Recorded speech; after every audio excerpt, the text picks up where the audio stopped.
As I've mentioned in previous videos, humans have been telling stories for as long as we've been humans.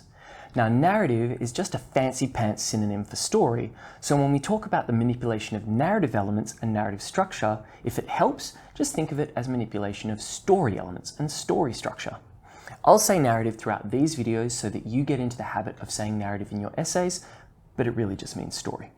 We'll start with story structure first, because everyone's familiar with the standard narrative structure: beginning, middle, end.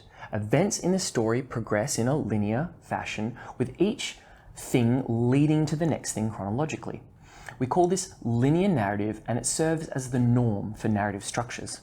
Any departure from this norm, and we call it a non-linear narrative, and this is to say a manipulation of narrative structure. When it comes to media works, the overwhelming majority of all media with any kind of narrative, which is most media, conforms to a linear narrative structure. Even today, movies, books, TV shows, video games, mostly all tell linear narratives that start at the beginning, end at the end, and have a middle in the middle. It's been happening for a long time, but around the middle of the 20th century, people really started to pick up steam with experimenting with manipulating narrative structure, as typified by this quote from French director Jean-Luc Godard: "A story should have a beginning, a middle, and an end, but not necessarily in that order." Godard was part of a film movement called the French New Wave, and his 1960 film Breathless is an excellent example of how some started to break away from linear narrative structure. Breathless follows petty criminal Michel as he impulsively murders a police officer and then attempts to evade capture and escape to Italy by enlisting the help of his unwitting American girlfriend Patricia. The film jumps around in time and structure. Information is revealed to the audience in a piecemeal fashion through character asides and background clues. The story often detours away from the main narrative to follow Patricia as she engages in interviewing a novelist or going to a cafe. Now, the narrative still plays out in a chronological fashion, but as you watch the film, it's really hard to tell a beginning, a middle, and an end. Godard went out of his way to strip the audience of their confidence in what sorts of things tend to happen and when they tend to happen. Now, there's a huge list of reasons why Godard and other directors in the French New Wave decided to manipulate narrative structure, which I'll go into in more detail in a video on film movements. But as with all things in the media art unit, it all boils down to being able to make an artistic statement, to attempt to renew the audience's perception in some way. Since then, there have been lots of different ways that people have played with narrative structure in media works, and I'm going to run you through a few different groups of non-linear narrative structures now. The first manipulation of structure we have is the framing narrative. You've almost certainly seen a version of this before in movies like The Social Network, Into the Wild, Slumdog Millionaire, The Usual Suspects, even Titanic does this. A framing narrative is where one narrative is contained or nested inside another. This might look like a character or characters in the now telling a story about something that happened in the past.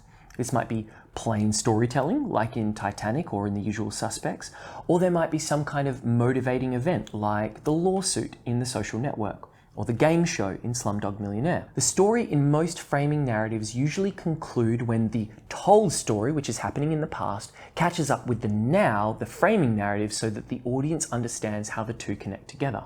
This meeting up of narratives can happen before the end of the film, however. I call this the frame shift narrative. I have completely made up that name. Please do not use it in any of your essays. It's just what I call it to help me think about it. This happens when the told or recounted narrative catches up with the framing narrative before the end of the film. Forrest Gump is a great example of this. Throughout the film, we return back to the framing narrative of Forrest waiting for the bus, and the unprompted stories he tells to complete strangers form the bulk of the film about his childhood, mother, friends, and so on.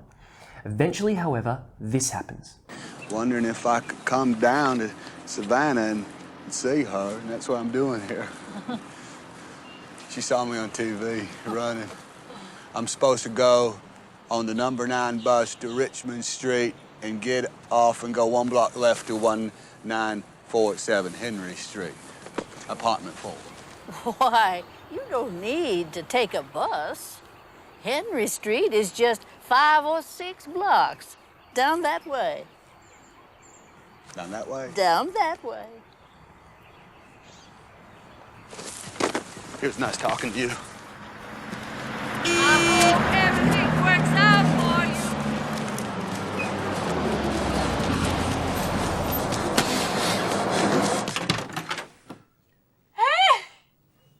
From this point onward, the framing narrative is no longer a frame for anything, and instead there's a relatively conventional third act of the movie. I've said before that the conventional way to structure a narrative is in 3 distinct acts with a beginning, a middle, and an end. There's a kind of manipulation of narrative structure that can be employed that still follows the conventional rule, but is still nonetheless unconventional. I call this a triptych structure. Triptychs are sets of 3 paintings that are executed in such a way that they are considered a single artistic work, like the Garden of Earthly Delights by Hieronymus Bosch. Films can do this too. Moonlight is a perfect example of a triptych structure. It's a movie about the life of Chiron, told to us in 3 clearly delineated episodes separated by years or even decades of narrative time. We see him as a small child, a teenager, and an adult man. So why do this as a writer or director? Well, for one thing, you can tell a more complete story about a single character this way. If stuck in only one of the 3 time periods, then Jenkins could only have explored the landscape of one of these phases of life, instead of all 3. Jenkins also does another pretty nifty narrative trick because we are given little to no explicit information about what happens to Chiron in the time jumps. This forces the audience to look and listen very closely, picking up on subtle cues from the protagonist, all of which sort of forces the audience to empathize with the character in order to make meaning from his journey. Moonlight is a beautiful and heartbreaking film that is definitely worth your time. But if you wanted an alternative triptych film to check out, there is also Place Beyond the Pines.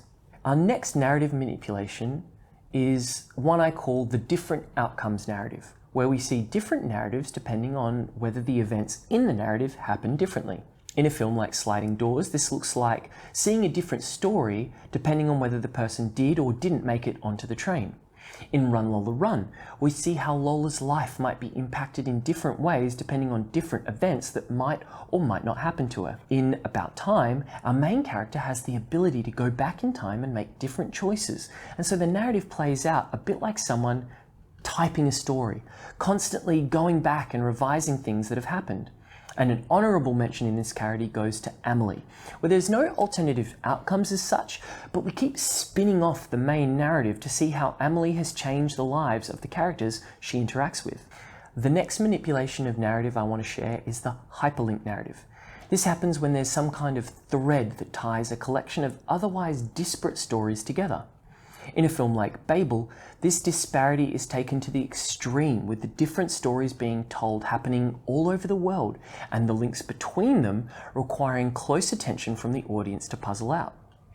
A film like Elephant brings the stories much closer together as we follow the stories of different American high school students on the day of a school shooting. This is true in Dunkirk as well, as we jump between 3 different stories tied to the Allied evacuation from Dunkirk. So why employ a hyperlink narrative structure, or any of these non-linear manipulated structures? Generally, it allows you to explore themes and ideas that you couldn't in a more conventional narrative structure. I'm going to do a mini deep dive, which I guess is a medium dive, into Christopher Nolan's 2017 World War II film Dunkirk to explain this. Christopher Nolan is known for a couple of things as a director, like massive practical effects shots like these ones from The Dark Knight, or these ones from Inception, or these cross-cut tension build sequences that jump between locations as everything's going down. But when it comes to narratives, Nolan is renowned for messing with time and chronology.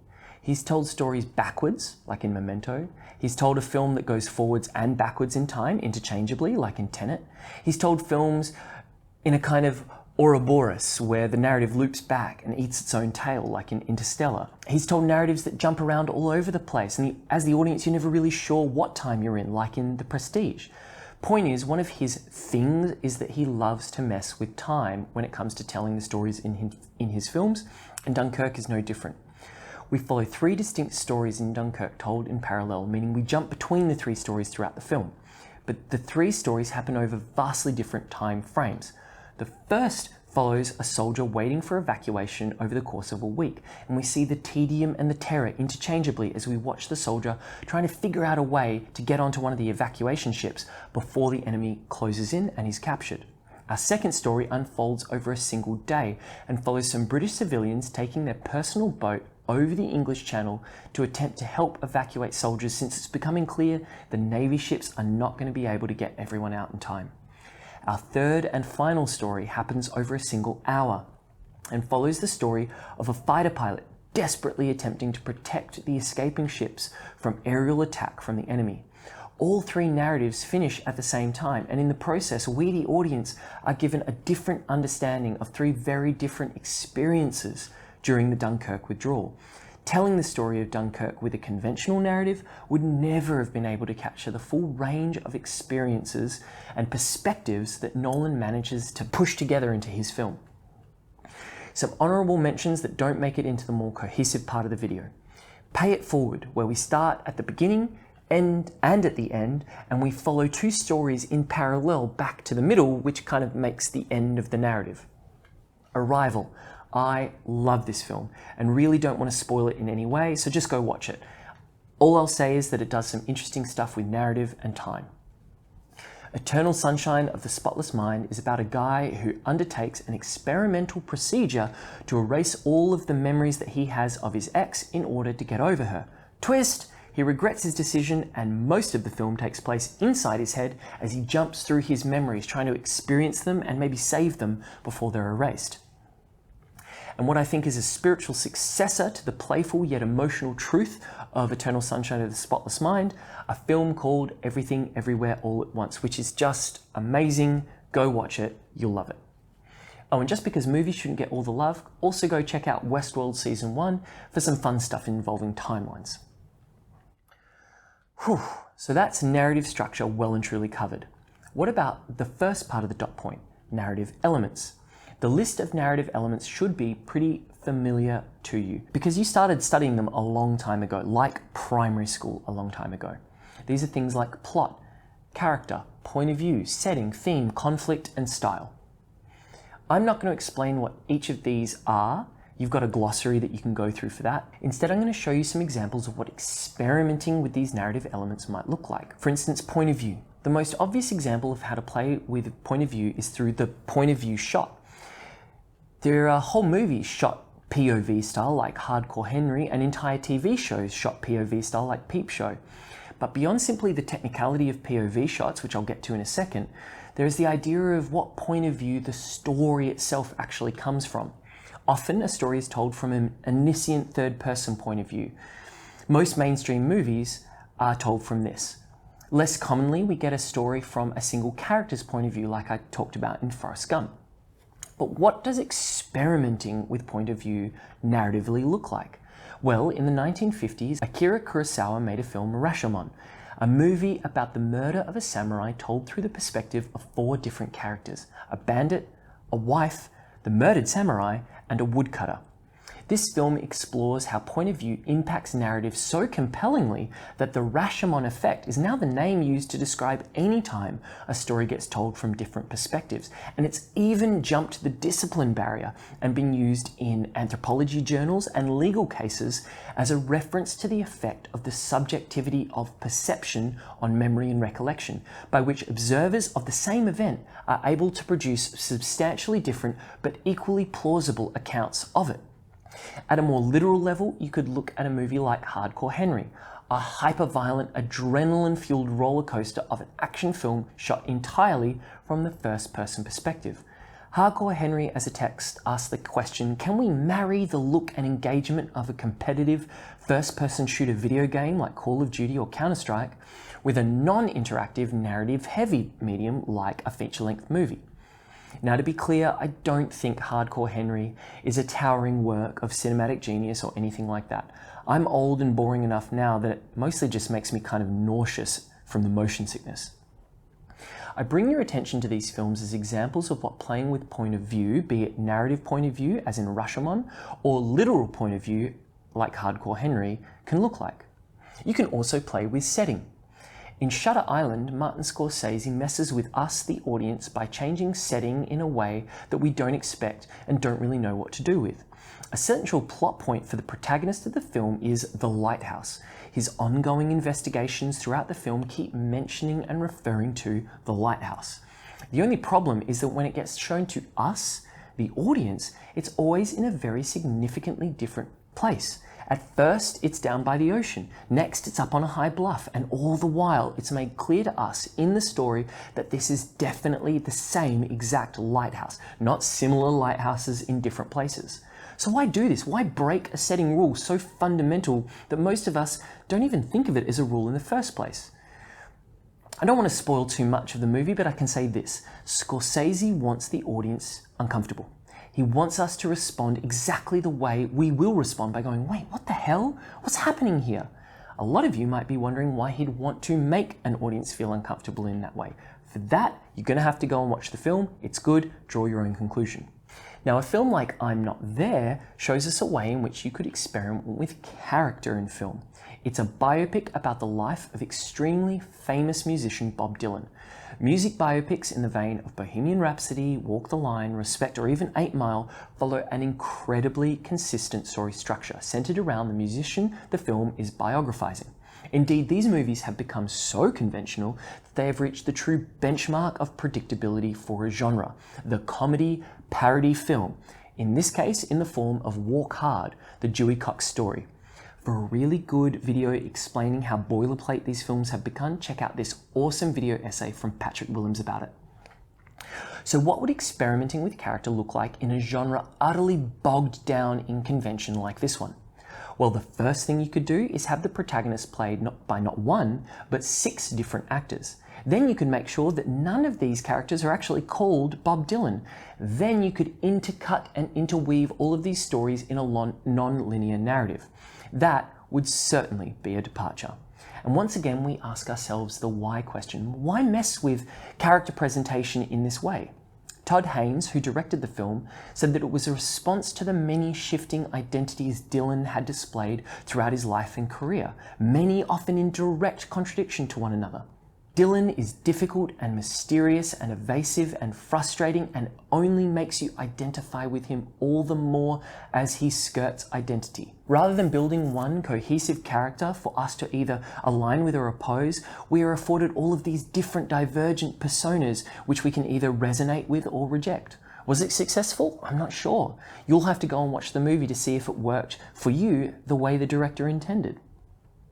What would experimenting with theme look like? Well, generally this sort of experimentation tends to be a sort of response to what's going on for producers and audiences, and looks like movies coming out that explore themes that movies haven't really touched on or looked at before that point. For this, I'm going to need you to put on your historical context hats again, and we're going to go on a quick mini history lesson about the 20th century. 2 terrible, horrendous things happened called the World Wars. Between them, they more or less represented the ragged extremes of horrific treatment of humans by other humans. No matter which side or country you belong to, no one, and I mean no one, came out with their hands clean at the end of these conflicts. Not only that, but World War I and World War II were new forms of war called total war. This meant that every aspect of our country at war, not just the military, but the economy, the media, the social events, everything was turned towards the war effort. Meaning that even if you weren't a soldier actively in conflict, your life was still touched by these wars. This massive pan-national trauma that impacted basically everyone to varying degrees meant that there was a kind of loss of innocence for society after both wars, and the movies that were made reflected this thematically. In Germany, in the interwar period between World War I and World War II, this looked like movies like the horror film The Cabinet of Dr. Caligari, which explored themes of brutal and irrational authority, suggesting a subconscious need in German society for a tyrant. Indeed, a lot of films from Germany in this period explored similar themes and collectively became the German expressionist film movement. In America after World War II, this loss of innocence looked a little bit different. It was a rejection of the predictable, morally sanctimonious stories they were used to, where the good guys always won and the people with bad motives, ethics, or behavior were always punished in some way. People who had experienced the Second World War were brutally aware, not only that there were people out there doing horrible things, but that often these people escaped any kind of idea of justice or punishment. What this meant was that American cinema churned out a wave of gritty crime dramas made on lower budgets without major stars. They had main characters who had questionable motives and even less clean actions, women who used sex and sexuality to achieve their goals, which was a very big deal at the time and led to a lot of pearl clutching by conservatives. These films were called melodramas at the time, but would later be lumped together into a film movement called film noir. Check out this quote from Life magazine from 1947, which really gives you the idea of how pervasive they were. "Whoever went to the movies with any regularity during 1946 was caught in the midst of Hollywood's profound post-war affection for morbid drama. From January through December, deep shadows, clutching hands, exploding revolvers, sadistic villains, and heroines tormented with deeply rooted diseases of the mind flashed across the screen in a panting display of psychoneurosis, unsublimated sex, and murder most foul." These sort of thematic shifts in film, usually massive departures from the conventional and accepted themes that came before, make a lot of sense when you think about it afterwards. Of course, German and American movies would need to explore different themes after events as awful and wildly impacting as the ones like the Second and First World Wars. But what about when you're in the midst of it? Decades from now, what are media studies students going to be taught about our thematic fixation with superhero movies, for example? It might not seem weird to us now, but I guarantee you people in the future are absolutely going to find it weird that we made this many movies with the same themes in such a short period of time. So let's recap. We've touched on a syllabus dot point with two major components. We've just talked about and given examples of ways that you can experiment with the narrative elements like theme, character, setting, and point of view. Before that, we explored ways that narrative structure can be experimented with, from linear narrative through to the different non-linear narrative structures, framing narratives, frame shifts, triptych films, hyperlink narratives, and different outcome narratives. By this stage, you should have halfway decent notes jotted down so that if you are asked to describe, for example, what a non-linear narrative structure is, you can explain it, pull out an example or two, and talk about some movies where those type of narratives were used. The same should be true for questions about ways that you could experiment with the narrative element of setting. How can you experiment with setting? What movies use a experimental setting? If you can't really talk about those things with any authority at the moment, as always, go back, rewatch the video, make some more notes, and make sure you have a good working understanding of how you can manipulate narrative structures and how you can manipulate narrative elements, some examples of those manipulations, and why you'd even want to in the first place.